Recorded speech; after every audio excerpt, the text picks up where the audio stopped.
আসসালামু আলাইকুম। হ্যালো বন্ধুরা, সবাই আশা করি ভালো আছো। প্রথমেই আমরা পাসপোর্ট সাইজের ছবি নিলাম। ছবি আমরা যতই নিই, তো আমাদের প্রথম কাজটা হলো ছবির পিছনে ব্যাকগ্রাউন্ড রিমুভ করা। তো প্রথমে ছবির পিছনে ব্যাকগ্রাউন্ড আমরা রিমুভ করব। কিভাবে? খুব সহজেই আমরা মিউজিক টুল নেব। এই যে দেখো, মিউজিক টুল নিয়ে তারপরে আমরা ডিলেট বাটনে চাপ দিব। এই যে দেখো, এটা CS6 ফটোশপ, এটা এইভাবে কাজ করা লাগে।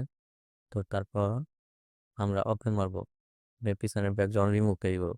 এখন আমাদের সংস্কৃত সাইজের ছবিটা তো হয়ে গেল। এখন আমার ছবিটার মাপটা কোথাও দিই, মাপের তো দরকার। আমরা মাপ দিব ইবি দশমিক